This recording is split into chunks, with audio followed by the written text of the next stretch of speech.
Hello friends मैं एटी भिडिओत आसाम पुलिसर ड्राइवर कार्पेंटर मेसेंजारर इत्यादिर पदबोर ओलाइছে तो हेइटु केनेকৈ एप्लाई करे मैं आपनालोকক स्टेप बाय स्टेप देखाবলৈ বিচাৰিম तो आपनाই যদি এতিয়ালৈ मोर ভিডিওটো लाइक কৰা নাই तो সোনকালে लाइक কৰি দিব। तो চাওক প্ৰথমতে আপোনালোকে গুগল ক্ৰম ওপেন কৰি লব মোবাইলত। গুগল ক্ৰম ওপেন কৰি লোৱাৰ পিছত আপোনালোকে এটা কাম কৰিব। তো কি কৰিব কোনাত এটা টিক মাৰি ডেস্কটপ মোড তো কৰি লব। ডেস্কটপ মোড কৰি লোৱাৰ পিছত আপোনালোকৰ সন্মুখত ডেস্কটপ ডিসপ্লেটো এনেকৈ দেখা যাব। তো ইয়াতে ক্লিক SLPRB ক্লিক কৰি দিয়াৰ পিছত সন্মুখত এনেকুৱা ইন্টাৰফেস দেখা পাব। তো ফাৰ্স্টত যোনটো লিংক আহিছে ইয়াতে আপোনালোকে ক্লিক কৰি দিব।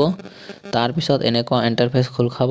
তো চাওক আপোনালোকে এটা কাম কৰিব কি আপোনালোকৰ যোনটো অনলাইন এপ্লিকেশন পোৰ্টেল আছে ইয়াতে আপোনালোকে ক্লিক কৰি দিব 4 নম্বৰত।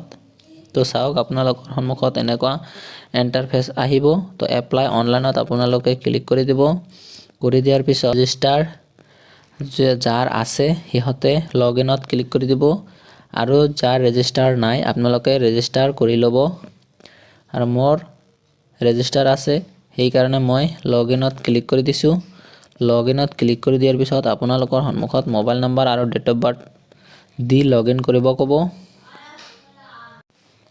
তো মই লগইন কৰি লও। লগইন কৰি লোৱাৰ পিছত আপোনালোকৰ সন্মুখত এনেকুৱা ইন্টাৰফেস খোল খাব। তো চাওক এটো মোৰ প্ৰফাইল হয়।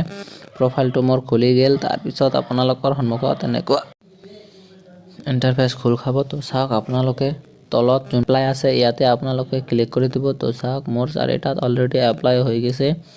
তো চাওক ইয়াতে এপ্লাইত আপোনালোকে ক্লিক কৰি দিব। এপ্লাইত ক্লিক কৰি দিয়াৰ পিছত আপোনালোকৰ সন্মুখত এটো আপোনালোকে টোটাল 5টা স্টেপ ক্লিয়াৰ কৰিব লাগিব। তো চাওক আপোনালোকে প্ৰথমতে চাব যে এটো কি এনসিসি আপোনালোকৰ আছে নে নাই। এনসিসি থাকিলে ইয়েস দিব না থাকিলে নো দিব। তো মোৰ নাই এই কাৰণে নো দিছো। আৰু ইয়াতে কি কৈছে ড্ৰাইভিং লাইসেন্সটো আছে না নাই মোৰ আছে তো সেই কাৰণে ইয়েস দিছো। আৰু ইয়াতে কি ড্ৰাইভিং আছে মোৰ এলএমবি আছে তো সেই কাৰণে এলএমবি সিলেক্ট কৰিলো মই। আৰু ডকুমেন্টটো মোৰ এলএমবি টো কৰিব লাগিব। এতিয়া এলএমবি টো মোৰ এলএমবি যোনটো আছে হেতু মই ইয়াৰ পৰা সিলেক্ট কৰি লও। তো আপোনালোকে সিলেক্ট কৰি লব মোৰ এলএমবি টো।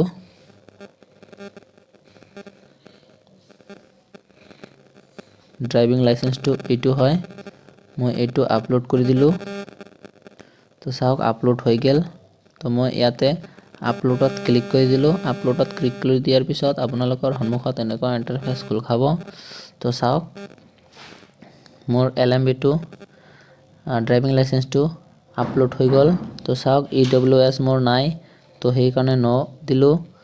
আৰু কি কৈছে আপোনালোকৰ ফিজিক্স কেমিষ্ট্ৰি ম্যাথছ আছে না নাই সাবজেক্ট মোৰ নাই তো সেই কাৰণে নো মাৰি দিলো। যদি আপোনালোকৰ আছে তো ইয়েস মাৰি দিব। আৰু আইটিআই মোৰ নাই। আৰু এটো কি কৈছে হোমগাৰ্ডৰ 3 বছৰ এক্সপেৰিয়েন্স নাই তো সেই কাৰণে মই নো কৰি save and next save and প্ৰসেছত ক্লিক কৰি দিলো। তো সেকেন্ড স্টেপ আহি গল। তো চাব আপোনালোকে তো এটো মই টোটাল ক্লিক কৰি ললো 3টাতে। তাৰ পিছত সেভ এণ্ড প্ৰসেছত ক্লিক কৰি দিলো। তাৰ পিছত আপোনালোকে এনেকুৱা ইন্টাৰফেস খোল খাব। তো প্ৰেফাৰেন্স 1 টু কি দিব আপোনালোকৰ constable UB preference 2 constable messenger preference 3 constable dispatch এনেকুৱা ইন্টাৰফেস খোল খাব। তো 4 নম্বৰ স্টেপ আপোনালোকৰ কি কৈছে কাষ্ট সাৰ্টিফিকেট আপোনালোকে কাষ্ট সাৰ্টিফিকেটটো আপোনালোকৰ যোনটো আগত এপ্লাই কৰাৰ সময়ত যোনটো আপলোড কৰিছিল হেতু আপোনালোকক শো কৰিব। তো আপোনালোকে চাওক কি কাষ্ট সাৰ্টিফিকেটটো এটো হয় না নহয়। তো চাওক আপোনালোকে এটো মোৰে হয়। তো চাব আপোনালোকে এনেকৈ আৰু পাৰ্মানেন্ট এড্ৰেছ আৰু প্ৰেজেন্ট এড্ৰেছ এক জায়গাতে হয়। তো ইয়াতে টিক কৰি দিব। তো চাওক মই টিক কৰি দিলো যেহেতু মোৰ একে জায়গাতে হয়। আৰু সেভ এণ্ড প্ৰসেছত আপোনালোকে ক্লিক কৰি দিব। মই ক্লিক কৰি দিলো। তাৰ পিছত আপোনালোকৰ সন্মুখত এনেকুৱা ডেস্কবৰ্ড খোল খাব। তো চাওক আপোনালোকে সেৱা আৰু ষ্ট্ৰীমটো কি ষ্ট্ৰীমটো আৰ্টছ হয়। আৰু ইয়াৰ পাছিং 2014 পাৰ্চেণ্টেজ 43.83 আপলোড ডকুমেণ্ট কৈছে ভিউত আপোনালোকে ক্লিক কৰি দিব তো কি ডকুমেণ্ট দিছিলোঁ আপোনালোকক এনেকৈ দেখাই দিব ডেস্কবৰ্ডত তো চাওক এইটো আছে বিয়েৰ তো মই এইটো চেক কৰিম মই এইটো দিছিলোঁ তো চাওক এনেকৈ সেম আপোনালোকক দেখাই দিব তো চাওক এইটো ক্লোজ কৰি দিব ক্লোজ কৰি দিয়াৰ পিছত আপোনালোকৰ সন্মুখত এনি আধাৰ কোৱালিফিকেশ্যন যদি আছে দিব নহলে নাই আপোনালোকে ইয়াতে সেভ এণ্ড প্ৰিভিউত ক্লিক কৰি দিব ক্লিক কৰি দিয়াৰ পিছত আপোনালোকৰ সন্মুখত এনেকুৱা ইন্টাৰফেস খোল খাব তো চাওন আছে সব আহি গেছে তো চাওক আপোনালোকে কি কৰিব এটা কাম কৰিব লাষ্ট কনফাৰ্মত টিক কৰি দিয়াৰ পিছত আপোনালোকৰ ফাইনাল সাবমিট হৈ যাব তো চাওক মই দি আছো